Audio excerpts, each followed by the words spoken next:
Quarantine has affected us all in different ways. Are you an essential worker that is burned out from working during quarantine? Or are you concerned about the health and safety of your family? Are you a worker that's been laid off and don't know when you'll be hired back? Today, I am talking about 5 essential careers that you can work from home and also make well into 6 figures in your first 12 months. Check it out. Hey y'all, thank you for tuning in to another episode of Mama and Mogul. It's been a while, and that's because, like most people, I have been working. Quarantine has been pretty crazy, but it's also been pretty awesome. But I wanted to check in for a certain topic. I see a lot of people having conversations and even arguments about careers that are essential and careers that are not essential. But one thing that's true across the board is that people are being pushed to get back to work, get back in the office, get back in school, and that the stimulus or the additional dollars for unemployment will come to an end very soon. And honestly, no matter what your political affiliation is, it breaks my heart because I think about people who have health issues. I think about people who are parents to babies that they're trying to protect, they're caregivers to the elderly, and then you're just human. Like, at the end of the day, just being human and being forced to go back out into the world before this virus is fully addressed and before our numbers have gone down really breaks my heart. I have always focused on just owning my time, getting back my time. Last year, I left my job, and it was just because I didn't want people to be able to force me to do things that I didn't want to do. I didn't want to be away from my child as much as I was being away from her, and I wanted to have full control of how much money I was able to make each month. So I spent a lot of time researching different jobs and different things that could allow me to still be out in the world if I wanted to be, still meet new people, do very interesting things, but have my office and my base be from home, so I could be around more for my child. And I'm realizing now that is more important than ever. So this video is about 5 jobs that are very essential during this time and that you can do from home. Not only are they jobs, but quite honestly, all of these are careers if you decide to put in the time and effort to make them so. So thank you for checking it out. Details will definitely be in the comments with the links to more information for everything that you need to know. But quickly, we're going to go over 5 careers that can change your life and help you work from home during this time. Okay, so the first career, and I'm gonna call it a career, like everybody knows I'm completely down to be a business owner, to start a business. I am a proponent of that, but I realize that not everyone has that in their system, and that's fine. But I really look at these 5 things as potential careers. And so you can be a contractor, a freelancer of sorts in most of these things, and there are definitely roles at companies for them where you can petition for yourself to work remotely. That's a whole other thing, but you can absolutely do that. And I really see all of these things. I know people in all of these areas if I have not done it myself, and I know that you can make well into 6 figures with these jobs, and you can be hired by large companies as well. So large companies can be your who you're contracting with. So in a sense, that makes a lot of people feel better than just working with like individuals selling things. That's how some people look at businesses. So I actually do one of these roles that we'll get to later. I have formed it as an LLC, but I could have just worked as an individual. So anyway, the first one that we'll talk about today is a virtual assistant.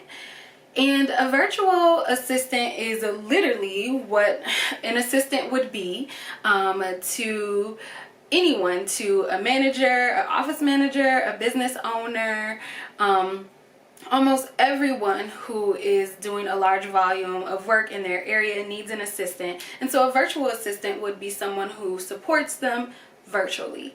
And so virtual assistants do administrative tasks. So checking email, responding to customer inquiries, creating communication pieces, looking at marketing strategies, doing research. My VA does a lot of research for me when I'm looking at what move I want to make next with my business. So there are a million different things that a virtual assistant can do. My advice and what I always love is when a VA has a niche. And so when they specialize in something, there are VAs that specialize in real estate because that's their background. They know a lot about that. There are VAs that specialize in technology, or they specialize in education. So look at the field that you know the most about or that you want to work in, and then you can be an assistant to someone, even someone who's currently in a role that you want to be in one day.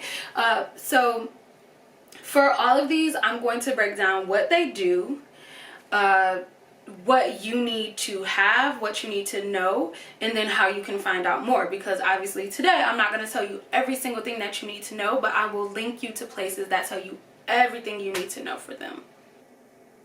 So for a virtual assistant, one of the top main things that you need to do and be is organize. You are being hired by someone to help them organize so that they can offload some of the daily routine tasks. So they might not be able to keep up with their email every day or make calls back every day, but they're things that are still very important to them. And so while they go deal with the larger problems in scaling their business, you are helping them with the routine ones that keep their business going. You have to be organized.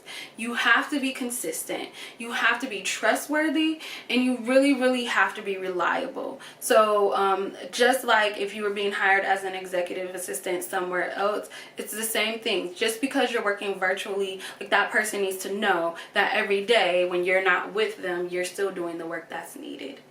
Another thing is that you really need to know different software, different programs, different platforms, and that will vary for each person you work with. So my assistant, I need them to know Trello, know Basecamp, know Asana, to be very well versed with Google Docs, to understand how to do certain types of research for me. And those are things that in the beginning we went over, we talked about, I told her what I needed, and then she was able to go forward. She was also able to say, like, hey, I see you're using this platform here, but I suggest this. So it's just knowing your work and knowing what platforms help best with that. If you're helping a photographer, they might want you to know Photoshop, right? They might want you to know different Adobe platforms. If you're working with someone who does a lot of coding, they might want you to know and understand other language. So that is where it goes back to really knowing your niche and already having some basic knowledge about those things, and then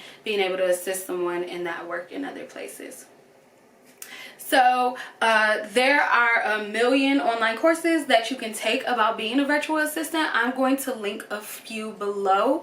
I think it's great to find platforms where other VAs are talking. There are a ton of groups on Facebook where you can go in. They'll talk about how they market themselves, how they find work. There are places where you can just list that you do that type of work and people will go on and hire you. And they'll talk about what they're continually learning. So just in general in life, the way that I look at things is that we're always continuously learning. But especially when you're jumping into something like this, I would highly recommend that you pay some money to take a course. And the course could be under $100, but you take that course and you really learn the rules and you learn the ropes of the industry that you're looking to get into. So I will link some courses on VAs. You can absolutely, for every one of these, just to get started and see if you even like it, I would absolutely Google, read blogs, get on YouTube, find some Facebook groups, and there are a ton of communities where people are doing this work, and you'll find out if it's something that you're interested in. So some VAs charge hourly for their work. So there are systems that will help you track how much time you're working on projects. There are people that charge $20 an hour, $50 an hour, $100 an hour, depending on the level of work that you're doing. And then there are VAs that charge by the month. So for a month of my services, which will break down to 20 hours a week, then my total package is $3,000 a month. Or, you know, they have different levels and different packages, and it's like, I'll do this much for you on this package, but if you want to add these things, it's a little bit more. This is a position that you can totally make a year's salary on this. You can live on doing this work, but you have to be committed. I'm going to say that for every single role. You have to absolutely be committed to this work. It is not something that you're just going to do whenever you feel like it and leave people hanging and have to work and still come home with 6 figures. But if you're saying, like, I work hard at my day job already and I would like to do it from home while I'm learning other skills, and even basically you can call this shadowing someone. Like, if there's a business owner and you want to have a business in that industry one day, or you want to have a career in that industry one day, you know, the entry level information will help support them, and you're going to get to know this person. And when you're doing stellar work, that person becomes a mentor of sorts. Some people have multiple clients at once. I mean, most virtual assistants have multiple clients at once. So you're learning in the industry, you're learning the terminology, you're learning the skills, you're learning the platforms, and that can leverage to something else. But every single thing that you do, you have to know that this is going to take, like, I'm not going to work 3 hours a week and make millions of dollars, right? Like, I'm going to show up for my clients, I'm going to do the work, I'm going to continue learning how to improve the work that I do, and I can earn a good living while I'm working from home, while I have downtime with my kids, while I work on the schedule that I set. Like those are the basic things. So if you're here to learn how to do something, get something for nothing, that's not what this is about. But for people who are genuinely like, I work hard and I just want to work smarter, I think being a virtual assistant is a huge entry into that, and really allowing us to look at how we want to shape our lives and really shape the lifestyle that we have. So please check out the links below, and we are going to get to the next career. Okay, so the next career that I want to talk about is home inspector. So if you have ever purchased a home, or if you've sold a home, you know that before the deal is actually closed, that the buyer has to get a home inspection. People can waive home inspections to rush the process, but 9 times out of 10, you're going to get a home inspection, especially if you're going through a realtor. And so that home inspector is going to come in, and they have a checklist of things that they're going to check to tell you about basically the health of the property that you're purchasing. It also helps you to confirm that you're paying a good price for that property, and you know that if there is work to be done, you know how much you're able to estimate how much it's going to cost. I have had home inspectors actually save me when they came out and looked at the property, especially investment properties, and I was able to identify issues with the foundation, issues with the HVAC system. That saved me a lot of money and gave me at least an opportunity to negotiate, and ultimately on some of those properties just to decide to walk away. So home inspections are very, very key to the home buying process, and it is also a great way for you to jump in and make a career. And I know that people thought that I would do careers that were just for the ladies. Women can absolutely be home inspectors, but I think that also this is a place where men can look at a way to jump in as well. I have built relationships with home inspectors now, but in the beginning, I would Google home inspectors, or your realtor will refer you to someone, and realtors are making relationships with people. But home inspections, it depends on your state, but they can start anywhere around $300. $300 is cheap, and go up to $600 to $700 depending on where you are. So imagine you take a few hours out of your day to do a home inspection, and say you have a couple a day. There are busy seasons for real estate where you can have a few every day of the week. You set your own schedule, you go out, you do the inspections, and that's pretty lucrative money. So of course every state is different. Let's talk about what you need to be a home inspector. So some states have you take a test, so you need to pass an exam to be certified. You also need to have liability insurance, as well as some make you have other types of insurance. Some will make you actually take a class, take a course, and then you also need to have a certain number of hours where you have shadowed a different inspector. It varies by your state. This is very easy information to find online. But like everything else, I really suggest that you take a course and you complete a course. There is a course that I know of that is very thorough and has a really, really good instructor. So shout out to Nita. I am going to link her course in the comments below. It's amazing and a very good price. I think it's a wonderful place to start. In the meantime, when you're still trying to dig around and learn a little bit more about home inspection, of course, do your Googles. Go to YouTube. Those are some key places, but I highly recommend Nita's course as well.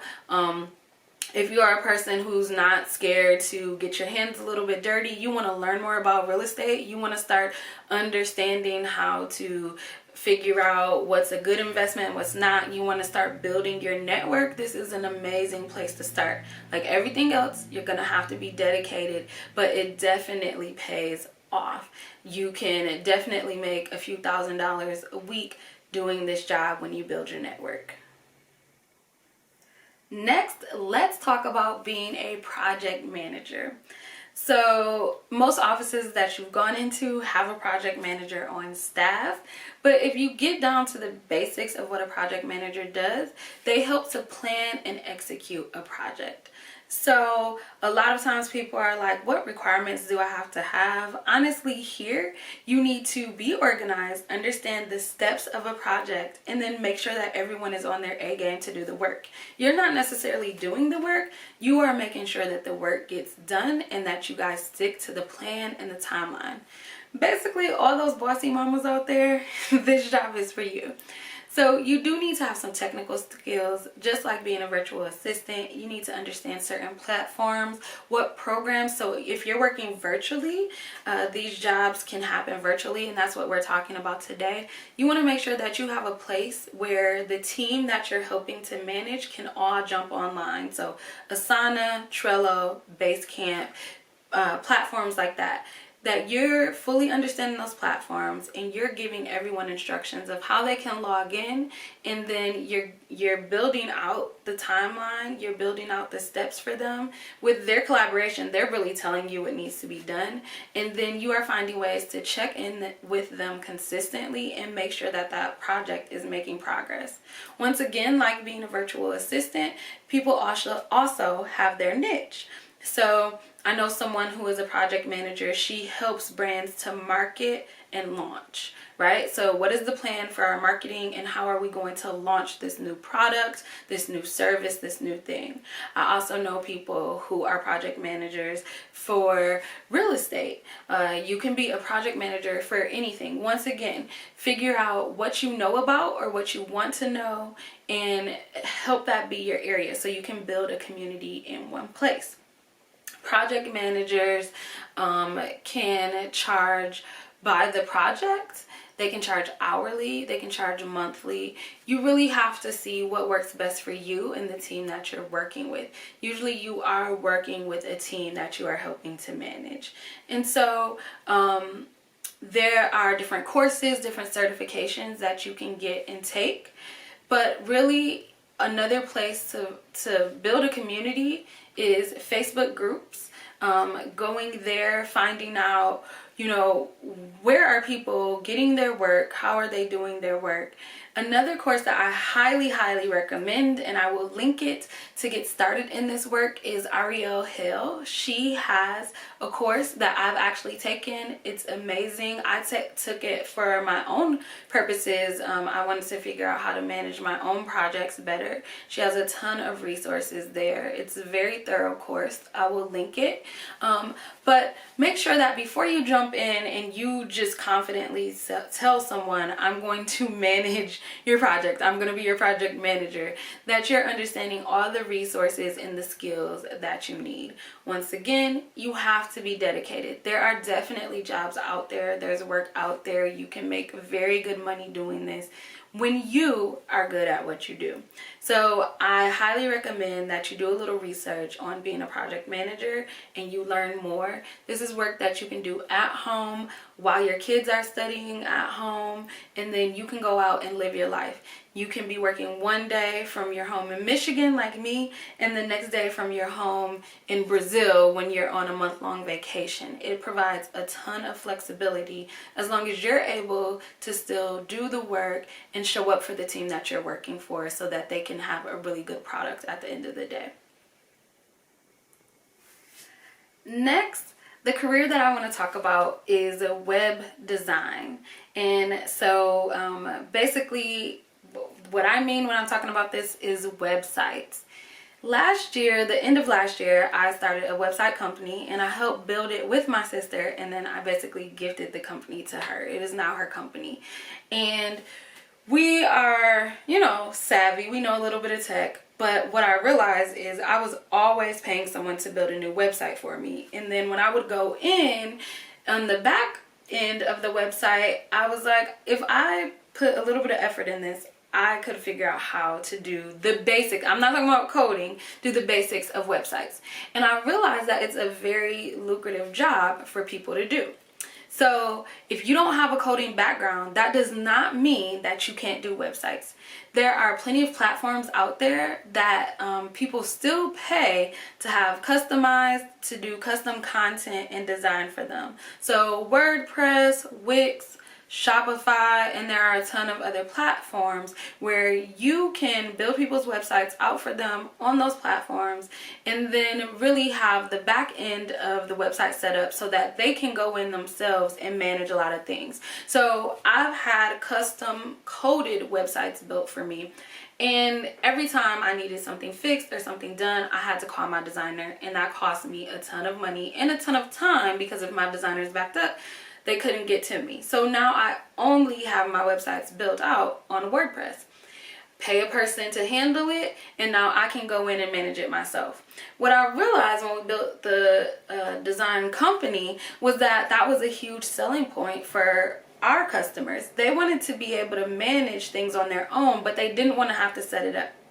So we took different online courses. We got a course from Udemy. We got courses, I'll link them down below, but we got courses from several places. And then we also started learning about companies that would sell us templates to be able to do build outs even quicker, and we would just customize them. On the low end, you're going to charge people about $300 to build that out. On the very low end, if you take a $300 job, it should only take you a few days. On the high end, we have been paid $3,000 to $5,000 for websites. So think about how much you make leaving your house every day, and then think about spending a few hours a week building out people's a few hours a day, not week, building out people's website. And if you do 2 jobs a month, that could be anywhere from $3,000 to $10,000 depending on how good you get and how much time you put into it. So there's no shame in starting with the $300 sites. One thing that you need to do is you definitely need to, I would choose a platform and specialize in that platform. Get really good at it so that you can move quickly, you can turn jobs around. Customers love getting a job turned around quickly. There are other platforms, Fiverr, Upwork, where you can post your services and have people hire you. But then also just word of mouth is amazing. You want to really understand what makes your services stand apart from other people's. But this is something that you don't have to go to college for. You can be watching YouTube. You can do your Googles like we always talk about. You can join groups on Facebook and really, really learn how to do a great job at this. So for us, we chose WordPress as the platform that we got really good at. Our first customers paid us $300 each. You know, we were just figuring it out. But then as we got better and better and we started doing it, not just for people who wanted a blog, but for companies and corporations, you know, the price went up because the work went up. And so once you start figuring out like, okay, this is what I'm able to do, this is a time frame I'm able to do it in, this is what my intake process looks like, this is what it looks like to you know, offload a customer, then your services become more and more valuable. So that is the fourth career that I would highly recommend. Everything you need to learn to do it is online, and you can really get serious about it and make some serious money. The fifth and final career that I want to talk about is one that I do every day and that I really, really love, which is being a loan signing agent. So at the basics, a loan signing agent is a public notary. And so just like when you go to the bank, you get something notarized or you need some paperwork for the courts notarized, those individuals who do that kind of work can charge a set amount per signature that the state has allocated. A loan signing agent, like me, actually works.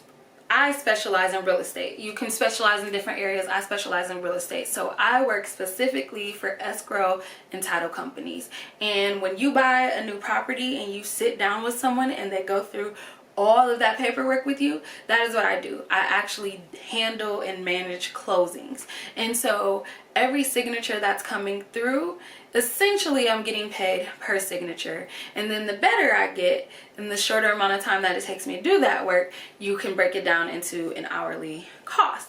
So packages, that's what we call the closing package. A package can range anywhere from 100 pages to 200 pages.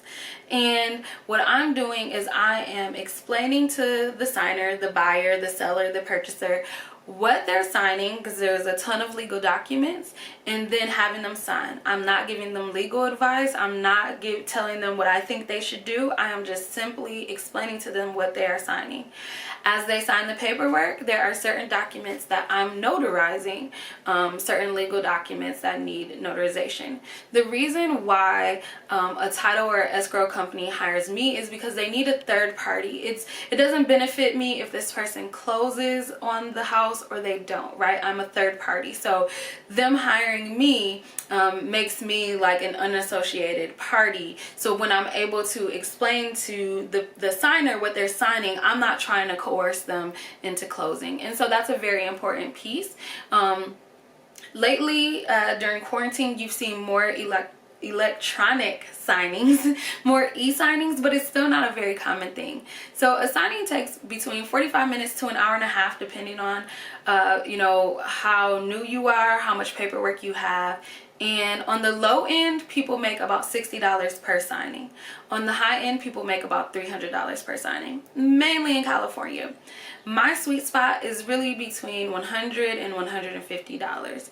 And it takes me about 45 minutes to do a signing. So in one day, the most signings that I've done is about 4. Some people do 10, right? Like that really depends on who you're getting your signings from. But loan signing agents get signings in a few different ways. You can work directly with an escrow or title company, or you can work with a third-party signing service. That third-party signing service is where I started out, and now I am moving to working with just directly the company. But it is a great way to make money. Loan signing agents, like I said, can make $60 an hour for the packet, or you can make up to $200 to $300 per packet.